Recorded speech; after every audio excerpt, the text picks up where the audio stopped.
તળાજાથી છેલ્લા 11 વર્ષથી શ્રદ્ધાળુઓ ચાલીને ચોટીલા જાય છે। ભાવનગર જિલ્લાના તળાજામાં છેલ્લા 11 વર્ષથી એક અનોખી અને શ્રદ્ધાભરી પરંપરા ચાલી રહી છે। અહીંના શ્રદ્ધાળુઓ દર વર્ષે તળાજાથી ચોટીલા સુધી પગપાળા યાત્રા કરે છે। આ યાત્રા માત્ર ધાર્મિક નહીં પરંતુ સામૂહિક એકતાનું પ્રતીક પણ છે।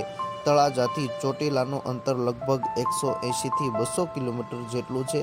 આ લાંબી મુસાફરી શ્રદ્ધાળુઓ માટે કઠિન હોવા છતાં પણ તેઓ ભક્તિભાવ અને ઉત્સાહથી ભરપૂર રહીને આ યાત્રા પૂર્ણ કરે છે।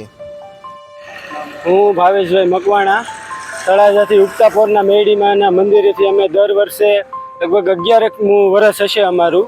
દર વર્ષે અમે સંઘ લઈને નીકળીએ છીએ અને 100 થી 125 માણસો હોય સંઘમાં।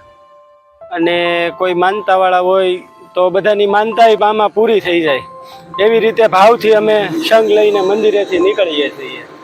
કેવી વ્યવસ્થા કરવામાં આવે છે? વ્યવસ્થામાં રસોડા અમારા બધા અગાઉથી બુકિંગ હોય ગામો ગામ, અને દાતારો આપણા બને ત્યાં સુધી તળાજાના જ બહુ ઝાઝા હોય છે, અને ગામડામાંથી ને પણ દાતારો ઘણા રસોડાના દાતારો હોય છે। એવી રીતે અમારી વ્યવસ્થા હોય। કાચું કરિયાણું બધું ગાડીમાં સાથે જ હોય છે। ત્યાં પહોંચતા કેટલા દિવસો લાગતા છે? કેટલા કિલોમીટર થાય છે? અમારે 5 દિવસ ત્યાં પહોંચતા થાય છે અને 200 કિલોમીટર આજુબાજુ અમારે થઈ રહી છે ચોટીલા। કેટલા વર્ષથી આ પરંપરા ચાલુ છે? અમે 11 વર્ષથી જઈએ છીએ ચોટીલા। જય માં મેલડી, હું કમલેશભાઈ રાવળદેવ। આ અમારા ઉગતા પોરના મેલડીમાંનો સંઘ અને મિત્ર મંડળ 11 વર્ષથી આ ફરજ બજાવી રહ્યું છે। કારણ કે 100 થી 125 લોકો માણસો હાલીને જાય છે। કોઈ પણ માનતા હોય જો એ હારો લઈ જાય છે ને પૂરી કરાવે છે, અને ગામો ગામ જાય અને સંઘમાં હારવાર 2 થી 3 ગાડીઓ હોય છે, અને એનું ટોટલિંગ સુવિધા આ સંઘના અમારે જે મેલડીમાં ગ્રુપના જે સભ્યો છે એ બધા પૂરું કરે છે। અને માની મેલડીની દયાથી કે અને મકવાણાની ચાઉંડાની દયાથી ઠેઠ સંઘ અમને ચોટીલા સુધી પહોંચાડી દે છે, અને અમને બધાને હરખે આનંદ કરાવીને પહોંચાડે છે। જય માં મેલડી। કેટલા દિવસ થાય છે ને કેટલા કિલોમીટર?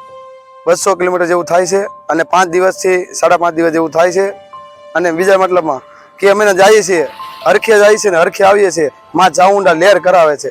ચોટીલામાં ચામુંડ માતાજીનું સુપ્રસિદ્ધ મંદિર આવેલું છે। અહીંયા દર વર્ષે લાખો ભક્તો માતાજીના દર્શન કરતા હોય છે। ત્યારે છેલ્લા 11 વર્ષથી તળાજાથી જતા શ્રદ્ધાળુઓ માટે આ પગપાળા યાત્રા ખૂબ જ પવિત્ર માનવામાં આવે છે। આ પગપાળા યાત્રામાં યુવકોથી લઈને વૃદ્ધ સુધીના તમામ લોકો જોડાય છે અને પગપાળા યાત્રા પૂર્ણ કરે છે।